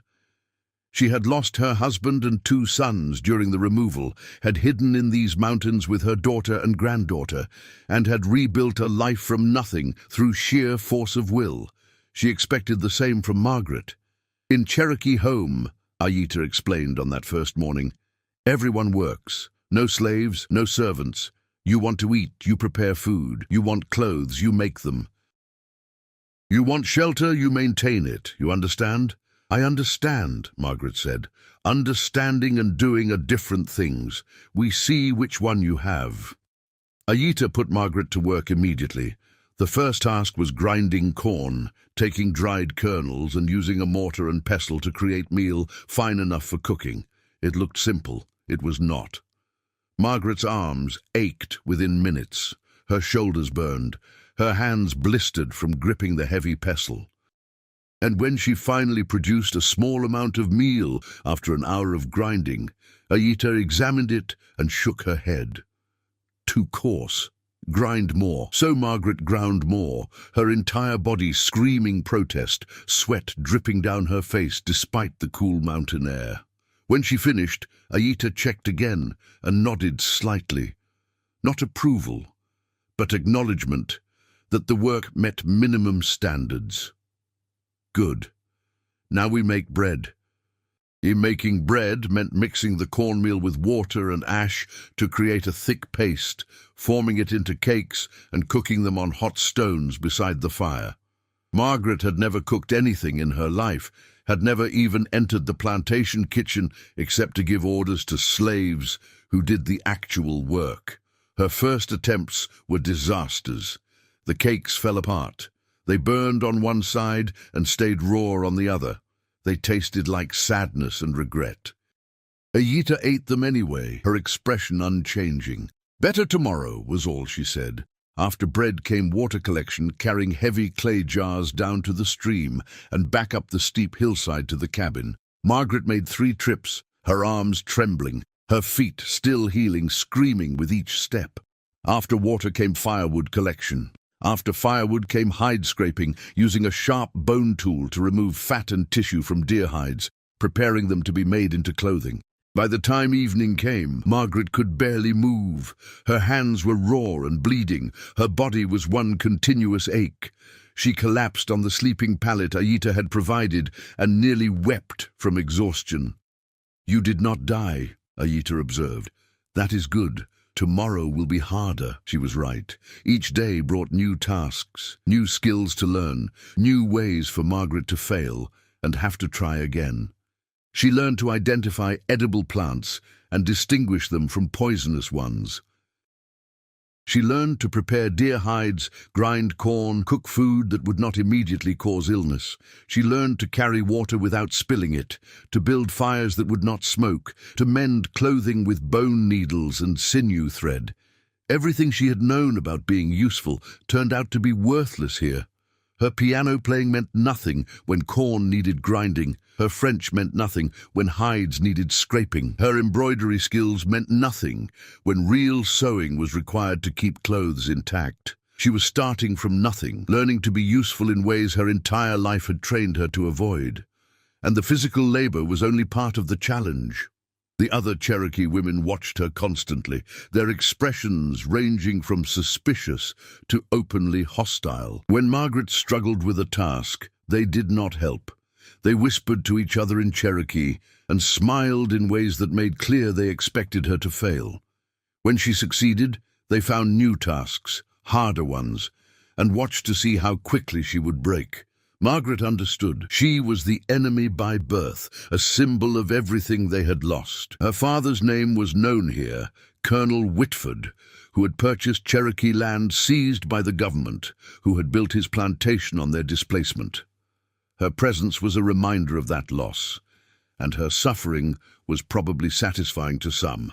She could not blame them, would not have blamed them even if she could. So she worked, and when the work was done, she worked more. And when women spoke to her harshly, or gave her the worst tasks, or accidentally spilled water she had spent an hour carrying, she said nothing and started again. She would prove herself through persistence, through absolute refusal to give up. Nkosi she saw rarely. He was kept separate, housed with the unmarried men, forbidden from spending time with her until the elders decided whether she would be allowed to stay. When their paths crossed, at the stream or during communal meals, he would meet her eyes and offer a small nod of encouragement. It was enough. It had to be enough. 2 weeks passed, then 3. Margaret's hands developed calluses. Her muscles adapted to the constant labor. Her feet healed completely, leaving only the 2 small scars from the snake bite, a reminder of how this had all started. She learned to understand some Cherokee words, picking up the language through constant exposure. She learned the rhythms of communal life, the unspoken rules that governed behavior, the ways that people who had lost everything still managed to maintain dignity and culture. And slowly, grudgingly, some of the women began to soften toward her. It started with small things. A woman named Salali showed Margaret a better way to grind corn. Another, whose name Margaret learned was Tayanita, corrected her hide-scraping technique with less harshness. Aita herself began offering occasional words that approached approval. Better, or yes, like that, or even once, good work. One evening, as Margaret sat by the fire mending a tear in Aita's dress, the old woman spoke.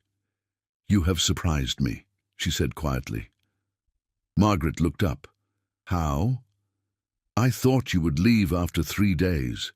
Thought you would cry and complain and give up. Thought you would be like all white women, soft and useless." Aita paused, studying Margaret in the firelight. "But you stay. You work hard. You do not complain even when given worse tasks. You do not quit." "I cannot quit," Margaret said simply. "There is nowhere for me to go except forward." "That is true for all of us here," Aita replied. "We cannot go back to what was, can only go forward to what might be. You understand this, maybe. That is why you survive." It was the closest thing to acceptance Margaret had received, and it warmed her more than the fire ever could. The next day, Salali approached Margaret while she was washing clothes in the stream. "Tonight," she said in halting English, "we have gathering. All women come. You come too." Margaret looked up in surprise. "Are you certain? I do not want to intrude. Elder says you have earned place. You come." That evening, Margaret joined the women in a large cabin at the center of the community. There were perhaps 20 women present, ranging from teenage girls to elders in their 70s. They sat in a circle, some working on crafts, some simply talking, all speaking Cherokee in the rapid, comfortable way of people among friends. Margaret sat quietly, not understanding most of what was said, but feeling honored to be included. Ayita sat beside her, occasionally translating key points. The conversation covered everything: concerns about food stores for winter, gossip about various community members, discussions of children's education, memories of the old days before removal. There was laughter and tears, arguments and consensus, the full spectrum of human interaction. At one point, an elder woman Margaret did not know turned to her and spoke in Cherokee. Ayita translated. She asks why you chose to come here, to live among us. Margaret considered her answer carefully. Tell her that I was dying slowly in my old life, that the world I came from demanded I be someone I was not, demanded I participate in systems I could not defend. Tell her that Nokosi showed me another way, a way to live with honesty and purpose. Tell her I chose this life because it is hard but true, and I would rather struggle with truth than live comfortably with lies. Ayita translated, and the room fell silent. The women looked at each other, something passing between them that Margaret could not quite read. Then the elder spoke again, longer this time, her voice carrying weight and authority. Ayita translated as she spoke. She says that all of us here have made similar choice. We chose to hide rather than walk the trail of tears, chose hardship over forced removal, chose to live as Cherokee even when they tried to make us disappear. She says maybe you understand us better than we thought. The elder reached out and placed her hand on Margaret's head, a gesture that felt like blessing, like acceptance, like acknowledgement that she belonged. Margaret felt tears sting her eyes, but refused to let them fall. She had cried enough. Now was time for gratitude. Thank you, she said in Cherokee, one of the few phrases she had learned. Wado. The women smiled. And for the first time since arriving, Margaret felt like she might actually survive here, might actually build a life. After the gathering ended, as Margaret walked back to Ayita's cabin in the darkness, she found Nokosi waiting outside. I heard about tonight, he said quietly. The women's acceptance is most important. If they approve of you, the men will follow. Do the men still object? Some, but less than before. They see you work hard, see you do not complain, see you respect our ways.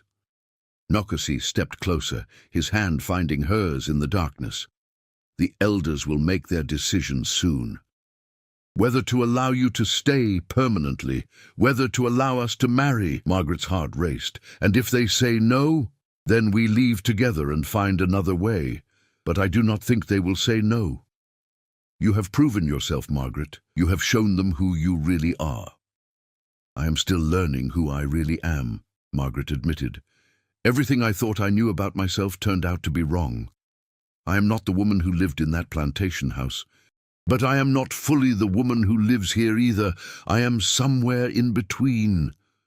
That is where most of us live, Nokosi said gently. Between worlds, between cultures, between what was and what might be.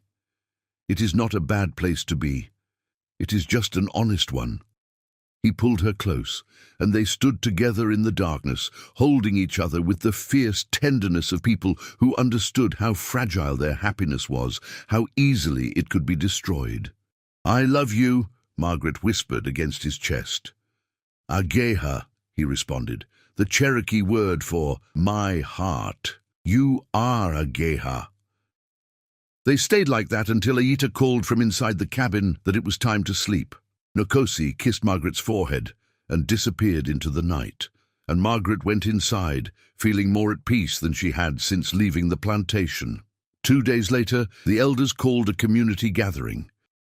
Everyone assembled in the open space at the valley center, men, women, children, the entire community of survivors who had chosen these mountains over removal. The elder who had first challenged Margaret's presence stood at the center, his face grave and ceremonial. He spoke in Cherokee, his voice carrying across the valley. Ayita stood beside Margaret, translating in whispers. He says, the community has observed the white woman who came with Nokosi. He says she has worked hard, learned quickly, shown respect for our ways. He says the women have spoken on her behalf. He says—" Aita paused, emotion thick in her voice. "He says she may stay." Relief flooded through Margaret so intensely she swayed on her feet. Nkosi, standing with the other men, caught her eye and smiled, a smile of pure joy that transformed his usually serious face. But the elder was not finished speaking. He says that Nkosi's exile is also lifted, that he may return to the community fully, that his crime of helping slaves escape was not really crime at all, but honor, that they were wrong to exile him. Nkosi's expression shifted to shock, then to something that looked very much like grief, the kind of grief that comes from finally being welcomed home after years of wandering. The elder continued, and Aita translated, "He says that if Nkosi and Margaret wish to marry, according to our customs, the community will witness and bless their union. He says that love which survives such hardship deserves to be honored." Margaret could not stop the tears now. They spilled down her face freely as she looked at Nkosi across the gathering space, as she saw her entire future opening before her. Difficult, uncertain, but hers. The community erupted in voices, some celebrating, some still skeptical, but most accepting the elder's decision with the kind of pragmatic grace that came from having survived worse things than one white woman joining their ranks. Nkosi crossed the space in 3 strides and pulled Margaret into his arms, lifting her off her feet and spinning her around with uncharacteristic exuberance. When he set her down, he was laughing and crying at the same time. "We can stay," he said, as if he still could not quite believe it. "We can build a life here, together." "When?" Margaret asked. "When can we marry?" "Tonight, if you wish. Our ceremonies are simple but meaningful. We speak our intentions before the community and the spirits. We exchange gifts. We promise to support and honor each other. That is all. That is everything," Margaret corrected. "Tonight, then. Let us not wait." That evening, as the sun set over the hidden valley, as the community gathered around a central fire, Margaret Whitford and Nkosi spoke their vows. There was no preacher, no written ceremony, no legal document that would be recognized by the world outside. But there were witnesses, dozens of them, standing in a circle around the fire. There were elders who blessed the union in Cherokee, asking the spirits to protect and guide them. There were women who had accepted Margaret, standing with pride for one of their own. Margaret wore a dress Aita had made for her, simple deerskin decorated with beadwork, more beautiful than anything she had worn in her old life. Nkosi wore traditional Cherokee clothing, his long hair decorated with feathers and leather. They stood facing each other, hands clasped, and spoke the words that bound them. "I choose you," Margaret said in halting Cherokee, the words Aita had taught her. "In this life and beyond, I promise to work beside you, to learn from you, to honor your people as my people. I promise to be worthy of the gift you have given me, the gift of freedom." Nkosi responded in Cherokee, then translated for Margaret. "I choose you. In this life and beyond, I promise to protect you, to teach you, to see you as you truly are, and not as others expect you to be. I promise to build with you a life based on truth, no matter how difficult." They exchanged gifts. Margaret gave Nkosi the silver brush that had belonged to her grandmother, the only thing of value she had brought from her old life. Nkosi gave Margaret a knife he had made himself, its handle carved with symbols that represented protection and partnership. The elder pronounced them married in the eyes of the community and the spirits. The gathering erupted in celebration, singing and dancing and food that had been prepared for the occasion. Margaret and Nkosi danced together in the firelight, surrounded by people who had accepted them, despite all the reasons not to. And for the first time in her life, Margaret felt completely at home. Later, as the celebration wound down and people began returning to their cabins, Aita approached Margaret. "You have done well," she said simply. "Better than I expected. You are Cherokee now, if you choose to be, not by blood but by courage. That is worth more."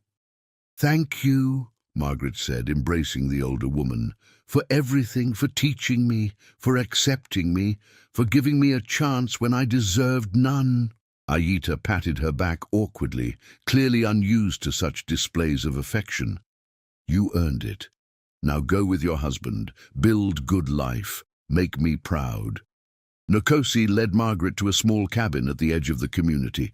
Their cabin, built while she had been learning and working, a gift from the community to acknowledge their marriage. It was simple. One room, a sleeping platform, a fire ring, shelves for storing food and tools. It had none of the luxuries Margaret had grown up with. But it was theirs, built by their own hands and the helping hands of neighbors, and that made it more valuable than the Whitford plantation with all its finery.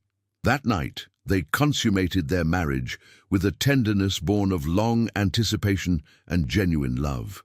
There was no shame, no guilt, no sense of transgression, only two people finally allowed to fully express what they felt for each other. Afterward, lying together on their sleeping platform, Nkosi traced the small scars on Margaret's ankle, the two puncture marks where the rattlesnake had struck all those weeks ago. "These scars saved us," he said quietly. "If that snake had not bitten you, if I had not been nearby, if you had not been brave enough to run—" He stopped, shaking his head. "Everything would be different. The venom saved me," Margaret agreed. "But love killed who I was before, killed the woman I was supposed to become, and I am grateful for it." "Do you ever regret leaving?" Nkosi asked. "Do you miss your old life?" Margaret considered the question seriously. Did she miss comfort? Sometimes. Did she miss her mother? Yes.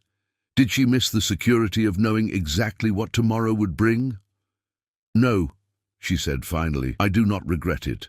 I miss some things. My mother's laugh, the smell of my grandmother's roses, the sound of rain on the plantation house roof. But I do not miss the life itself.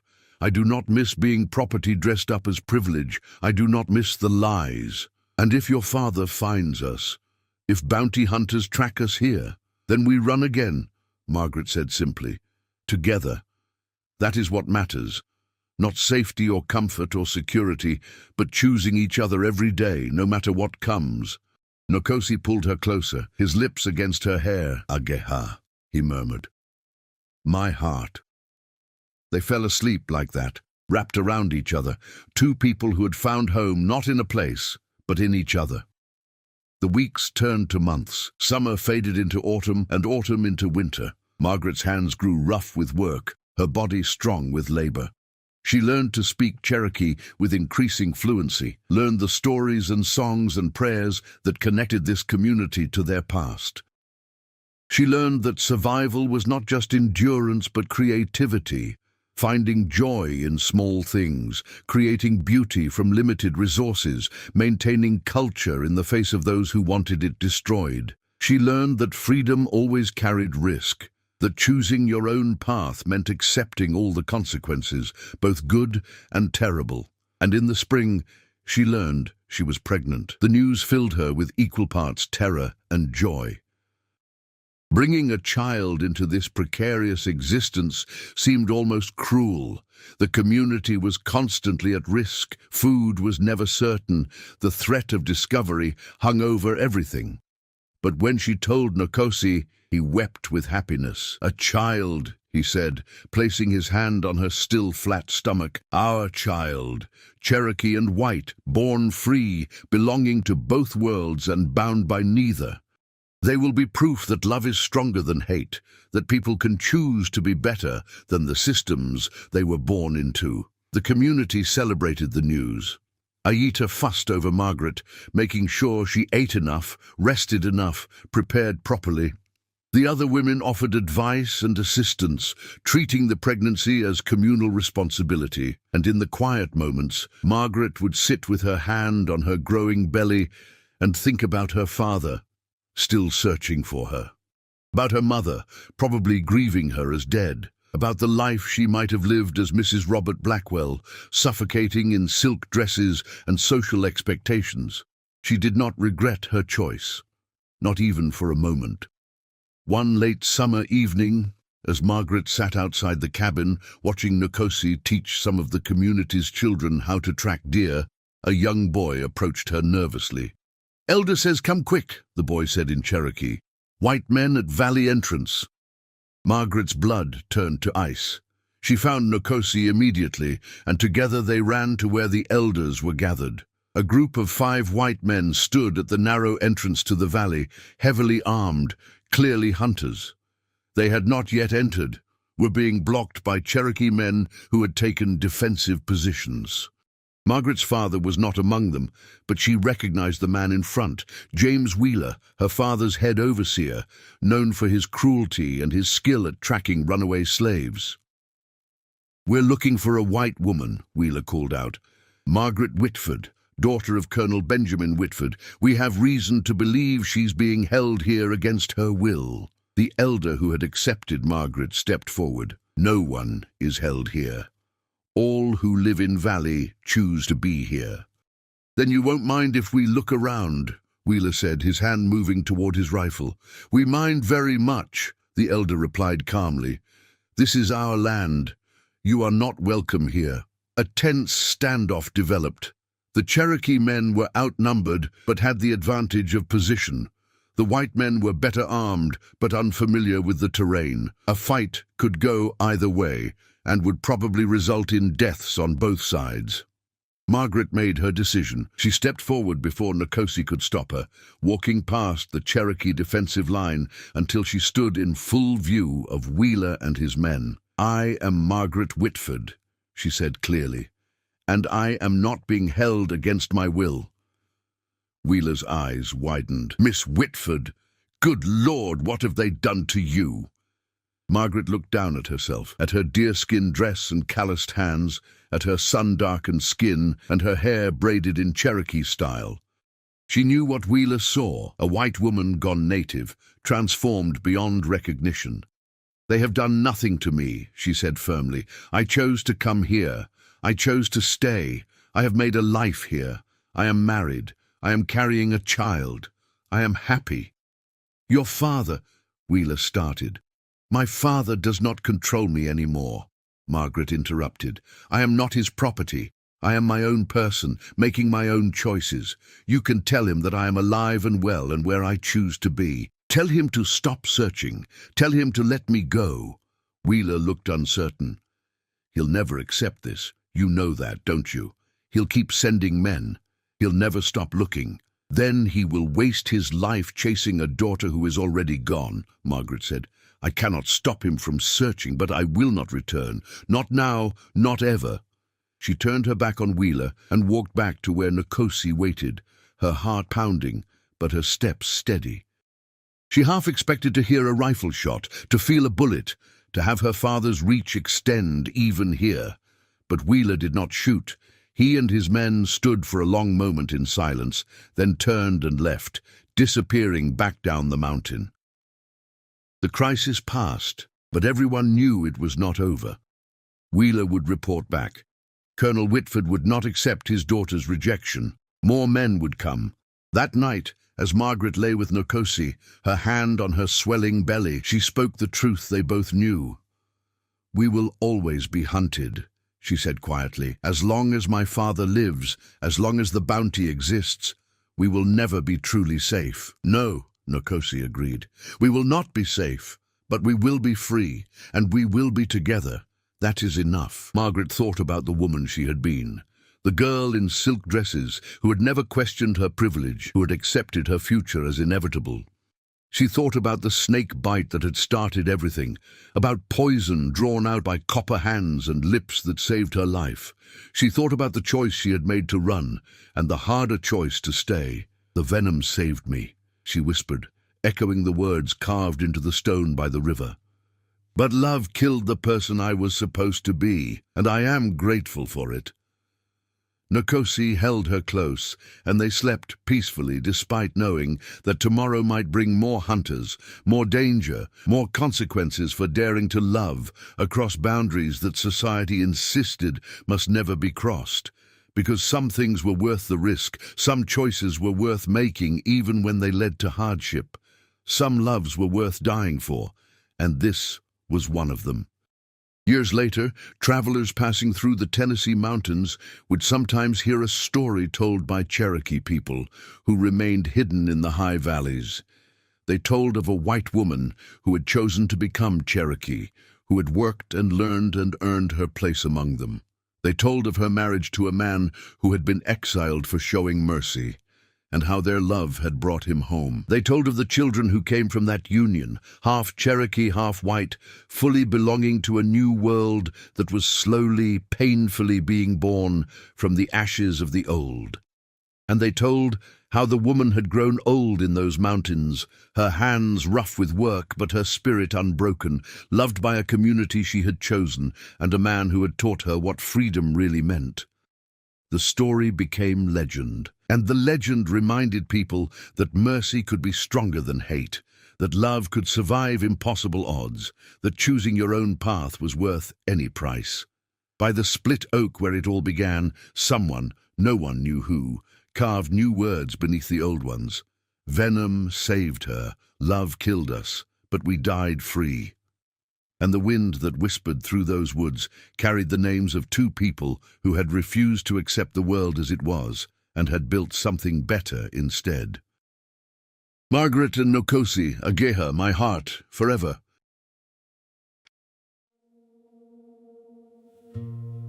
Don't pity me. My heart doesn't need your mercy. I can still stand on my own.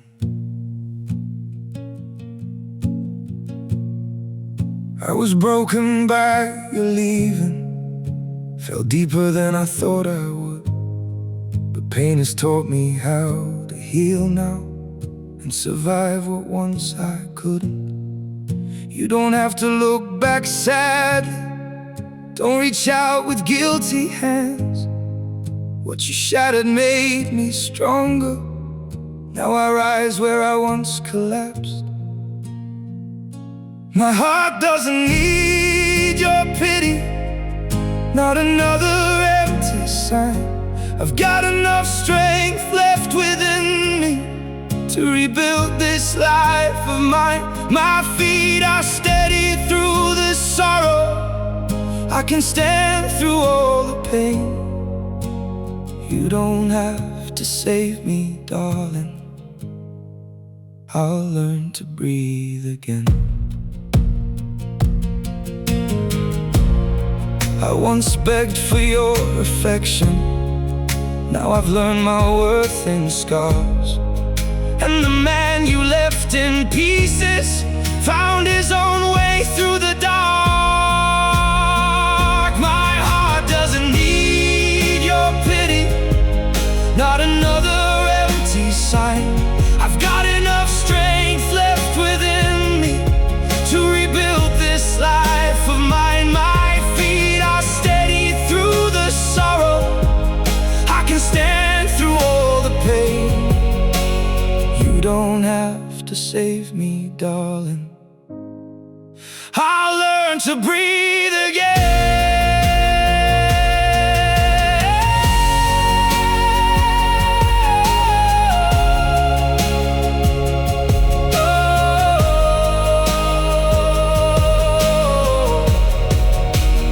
So keep your sympathy behind you, I don't need what's left undone.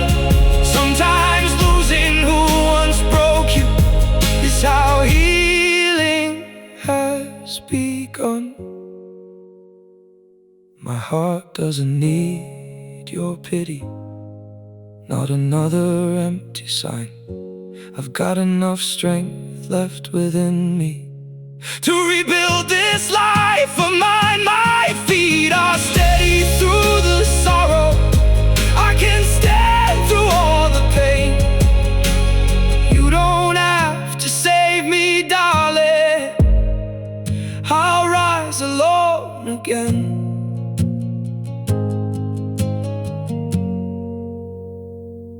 I'll rise alone again.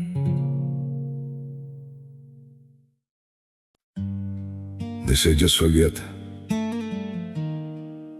Move on like it's easy. But forgetting you feels like remembering someone I've never seen. I've been trying to erase you from the places in my mind, but the harder that I fight it, the more you're hard to leave behind. Every memory keeps slipping through the cracks I try to close, like a face I should remember, but somehow never know.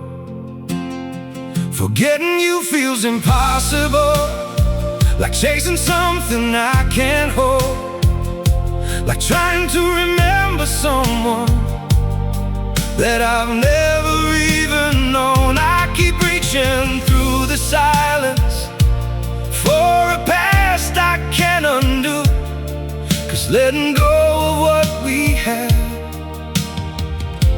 feels like losing something true. Every moment turns to fragments, every thought just fades to blue, like I'm searching for a feeling that still only leads to you. Forgetting you feels impossible, like chasing something I can't hold, like trying to remember someone that I've never even known. I keep reaching through the silence for a past I can't undo, 'cause letting go of what we had feels like losing something true.